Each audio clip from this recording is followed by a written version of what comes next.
battle for Ukraine. We have the latest developments, analysis, and learn how one Catholic school is helping those fleeing the fighting. State of the Union. President Joe Biden addresses a nation and a world in crisis. We have a preview from Capitol Hill. Pro-life politicians. A closer look at how lawmakers voted on a bill to expand abortion in the U.S. And prepare your heart. On the eve of Ash Wednesday, an invitation from EWTN to help the faithful get the most out of Lent. On EWTN News Nightly for Tuesday, March 1st, 2022.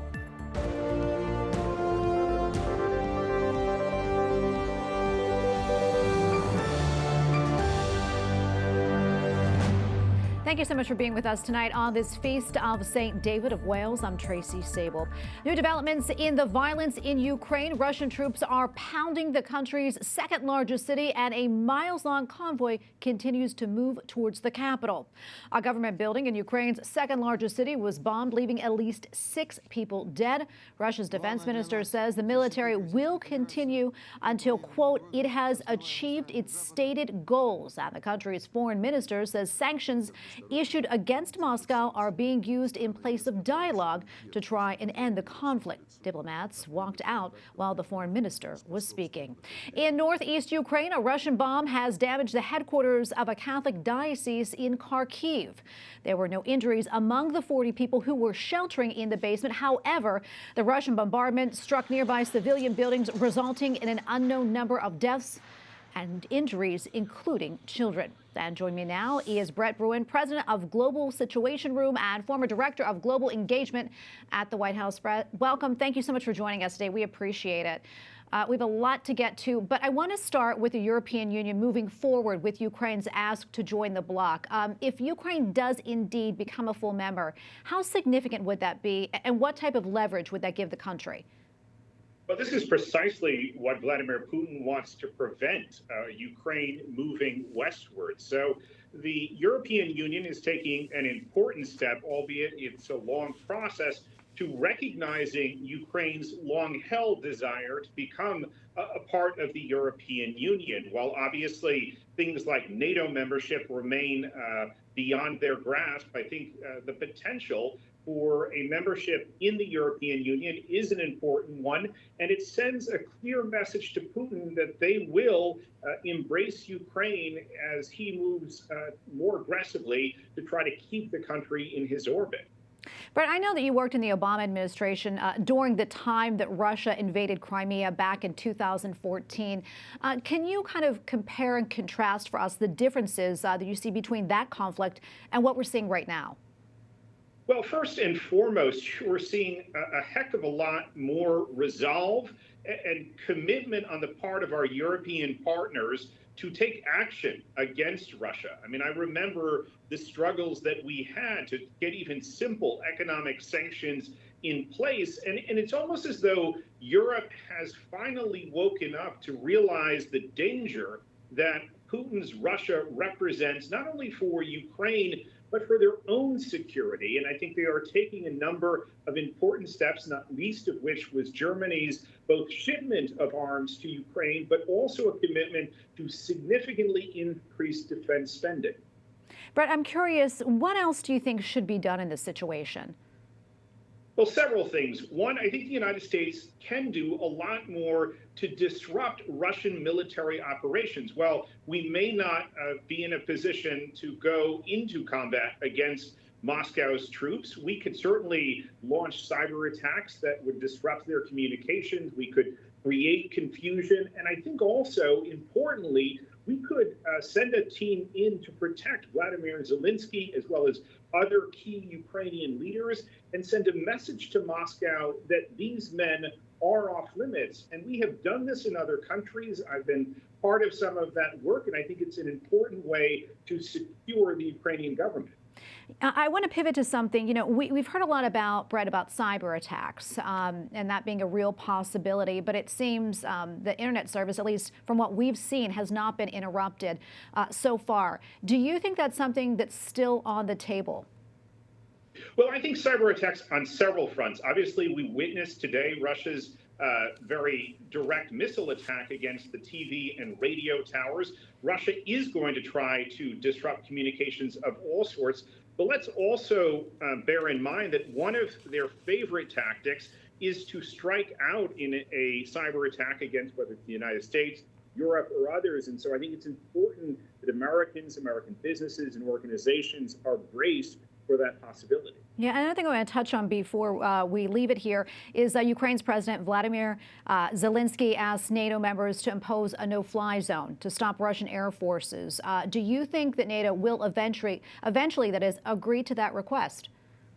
You know, we have to avoid a Syria scenario here where we saw mass atrocities by Bashar al-Assad in dropping both chemical as well as other biological weapons against his own people. And the images coming out of Kharkiv and other places in Ukraine today, you mentioned in your opening, attacks on civilian targets. I think NATO, the United States in particular, has a moral obligation to come to the defense of civilians who are in such danger. And clearly, Putin is throwing any notion of international law, of human rights out the window, and we have to step in.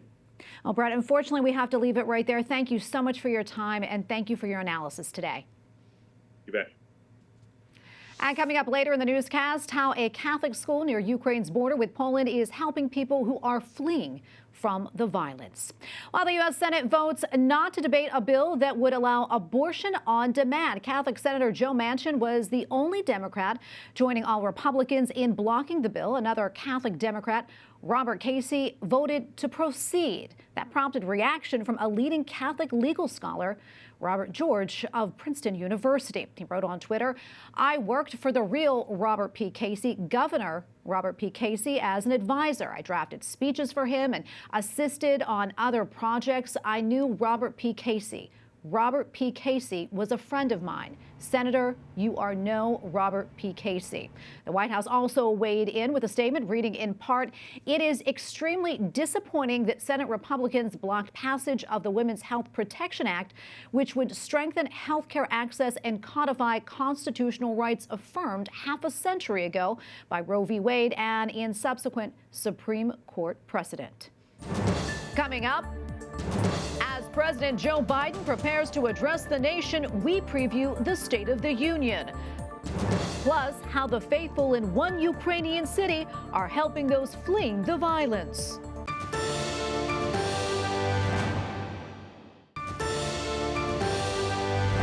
President Joe Biden gives his first State of the Union address tonight. The White House says that he will cover everything from the Russian invasion of Ukraine to inflation. The speech comes at a challenging time for the president. Polls show Americans criticize his handling of the economy and the pandemic. White House correspondent Owen Jensen reports. Owen?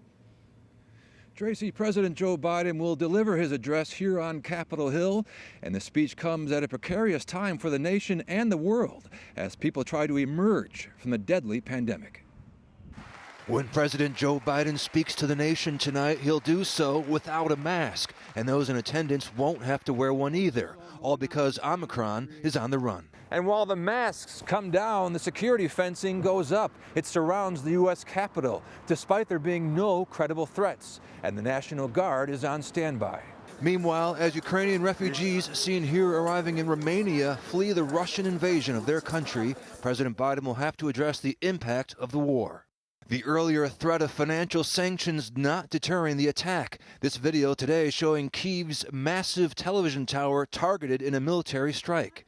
And back at home on the inflation front. We talk a lot about inflation in here. Economists talk about inflation. The Federal Reserve talks about inflation. Hugely important. How people experience it is what it means for their pocketbooks, for their budgets, for their bank accounts, and how they're paying for things. Also, the president plans to highlight the benefits of the bipartisan infrastructure law. The White House says the money will help repair 65,000 miles of roads and 1,500 bridges. In addition, the White House says President Biden wants to lower costs for American families by making more things in America, reducing the cost of everyday expenses, and promoting fair competition. President Biden is also suggesting nursing home reforms to make sure they have enough properly trained workers on each shift. Those nursing homes that fail accountability measures would be cut off from taxpayer dollars. Also today, President Biden spoke with Ukraine's President Zelensky, for about half an hour by phone. In addition, the White House says the U.S. and other countries are releasing 60 million barrels of crude oil from strategic petroleum reserves, whereas over rising gas prices are fueling that move. At the Capitol, Owen Jensen, EWTN News Nightly. Lawmakers are already expressing strong opinions about tonight's State of the Union. Democrats say the president is on the right track, but Republicans, from leadership to its newest member, don't expect to have much to cheer about. I'm expecting President Joe Biden will try to rewrite history this past year. He will try to pass the buck on all of these crises that America is facing, whether it's the inflation crisis, the crime crisis, or even the international national security crisis. I actually just want him to apologize to the American people. He's been wrong on so many different issues. He's been wrong when it comes to the border, energy, inflation, obviously what's going on overseas. It's time for him to just reverse course. Republican Congressman Mike Carey has been in the U.S. House only 3 months. This is the first time he'll hear from the president up close. I'd like to hear what the president's plans are, further plans are with the Ukraine. And I would also like to see what he's going to do with the border crisis, because we do have a crisis on our border, as well as what his plans are to stop the skyrocketing inflation. Senate Republican leader Mitch McConnell says he is looking for a change. On most issues, what the American people deserve tonight is a commitment to drastically change course. If this administration does not majorly correct its course, the American people may correct course for them. Democrats say the president has a lot to be proud of. We cannot ignore that we have come far. And let me say this, the State of the Union is also an important and rare moment for the American people to see what the party in office actually stands for. All members of Congress have been invited to the State of the Union address, but due to COVID restrictions, there are no guests permitted this year. And joining me now is Christopher Bedford, senior editor at the Federalist and co-founder of Right Forge. Chris, welcome back. Always so good to see you. Going into the State of the Union tonight, President Biden is facing a record low approval rating of 41%. That's according to a new Rasmussen poll. That said, how much of a challenge do you think it will be now for him to sell his message to the American people? I think he's going to have a pretty difficult time. He's had a difficult time so far in office trying to really communicate that message to the American people. What he was elected on, the uniting aspects he was elected on, the shutting down COVID but not shutting down the economy aspects, the adults are back in charge kind of thing, the message to Vladimir Putin that was supposed to send. All of that policy, all those promises lie in wreckage now in front of him. And the State of the Union is supposed to be a time where you can really pull out all the pomp and circumstance, really use the bully pulpit to try and reach the American people, taking advantage of the grandiosity of that chamber with both the House and the Senate in attendance, Supreme Court and the generals in attendance, usually with a lot of guests ever since Ronald Reagan started that policy, and without masks. Now, originally, Nancy Pelosi, the speaker, was saying that there would only be 50 members that were allowed in there. She's since backtracked on that, which I think is a good idea for Democrats. And now she's saying that they're not going to have to wear masks, which is something that they had to do in the Capitol until she just announced that yesterday. And the strange thing about that is all this is going on. There are military blockades, as you mentioned, around the Capitol. There's fences around the Capitol. There's no protests showing up. Suddenly, there's no masks. Suddenly, there's full attendance. But just a few blocks away, 5-year-olds in D.C. public schools are forced to wear their masks every day. So while they may try to say there's some kind of victory over COVID and their policies have worked to try to rewrite history on that, parents are still struggling with schools that refuse to be on the same page. Yeah, that's for sure. I want to go back to what's going to be said tonight. You know, in the State of the Union, Ukraine, as we know, is expected to be front and center. What else do you expect him to say, or what do you want to hear from the president? I expect him to say that there's going to be a victory over COVID, that their policies, the president's policies have worked, that COVID is defeated. This is somewhat of a rewriting of history. Right now, there are lower cases and positives throughout the country. It's about the same hospitalization. It's just the American people, and the polls have shown, have said, we're sick of this. We're no longer going to live our lives like this, and these policies haven't been helping us. I think he's going to try and claim credit for that and say that this was a good thing. He's also going to try and say that despite the inflation concerns they're having, take credit for having the economy that's been coming back, and it has been coming back as people have been slowly returning to work. I don't know how much his policies have contributed to that, but he will try to say that, and he'll try, I think, to assure the American people regarding the Ukrainian situation that, as he was saying from the very beginning, when they unelected Trump and took control, now the adults are here, now some good policy decisions are going to be made. That's going to be a tough sell as well, because he's got a lot going on, and Ukraine is right now far outside of U.S. control. Yeah, and Chris, as you noted, obviously a number of challenges we're facing right now. Do you think President Biden, will use tonight, though, as an opportunity to unite the country? Can he do that? I think he'll use it as an attempt to. It's pretty basic. Even when you saw President Barack Obama, who was very different politics from Ronald Reagan, he would use a lot of Reagan-esque terms during his State of the Union's addresses to try and become more of a uniting figure. Instead, he'd read Reagan's biography and really respected the way he spoke. Recently, of late, the Democrats have been getting away from that and have been more confrontational phase toward those people who disagree with them, dehumanizing the unvaccinated, for example. I think President Joe Biden plays best when he's a uniting message and could try to come back to that. Usually, the State of the Union is not a place for barbed partisan attacks. Of course, so far, this administration has been different from others. Yeah, I want to get your final thoughts on the State of the Union. And what else do you expect to hear tonight?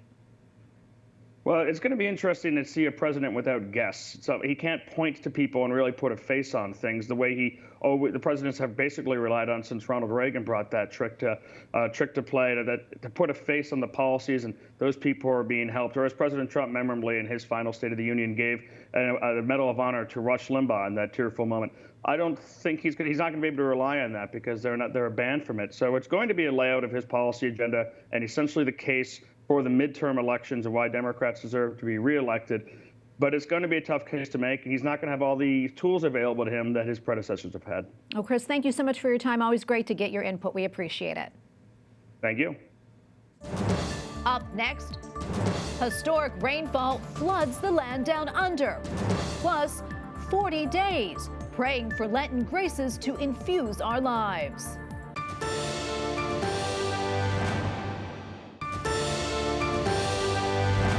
At least 10 people have died from severe flooding along Australia's southeast coast after several days of relentless rain. More than 3 feet of rain has fallen, with more in the forecast. Swollen rivers are causing the region's worst disaster in a decade. Tens of thousands must evacuate, and many have been rescued from historic high waters. While China is continuing its call for a diplomatic resolution for the Ukraine crisis, Beijing says that it welcomes the first round of talks and hopes the two sides continue their negotiations to resolve security concerns. Yesterday's meeting between Russia and Ukraine took place at the Belarus border. It ended with no agreements. A city in western Ukraine has been overrun with people trying to flee the fighting, and some of the faithful in the city of Lviv are ready to help. The Ukrainian Catholic University in Lviv is hosting many refugees, as well as providing a place for journalists on the ground to work in spaces usually reserved for students. The school is near the border with Poland, around 300 miles from Ukraine's capital city. Joining us now from Lviv, Ukraine, is Father Andriy Shestak, director of the School of Journalism and Communication at Ukrainian Catholic University. Father, thank you so much for your time. First off, I just want to let you know that our hearts and prayers go out to you and everyone in Ukraine right now. And if you don't mind, would you please give us an update on the situation in Lviv right now? Yeah, hello. Thank you, first of all, for this possibility to share the experience from Ukraine and for all the people in my country and also in my Ukrainian Catholic University. We are on the 6th day of the war in Ukraine between Russia and my own country. I'm situated in Lviv. This is the west part of Ukraine, and every day, like at least 6th time or 7th time a day, we have the alarm, the fly alarm, and we could be bombed in every minute. I'm at some sort of the basement, and all the part of the students and also the administrative offices go down to the basements, and we still are working, and we changed from particularly traditional education moment to volunteers, and also we transfer to do the good things to support our army and all the people around the Ukraine. So yeah. Father, can you talk to us about how this has affected the university, not just the day-to-day operations, but also the students and faculty? Like we have 2,300 more or less the students in our university, and like 5 faculties and more than 20 programs in different area studies, from theology to IT to journalism and communication, that I'm responsible for. And at this moment, more than 120 students are situated on the campus.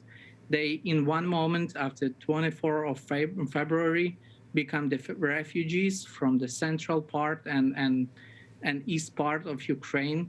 We also are collecting the different goods and humanitarian help from the people in Lviv, in different not yet bombed parts and cities in Ukraine.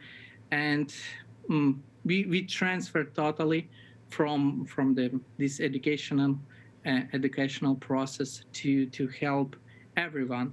Also, we launch a lot of schedule of the praying during the day, and the spiritual talk with proper the students and all the people of goodwill who want and need and help. And also we launch the psychological help to those who are not so credentialed and want the psychiatrical and psychological help to go all through this, like all this bad experience and all these problems that we are affronting here during the period of the war. And Father, before I let you go quickly, would you mind maybe sharing with us some thoughts about what's happening there and what you want people to know? I'm calling everyone who is watching this interview, who could hear me, first of all, to pray for Ukraine.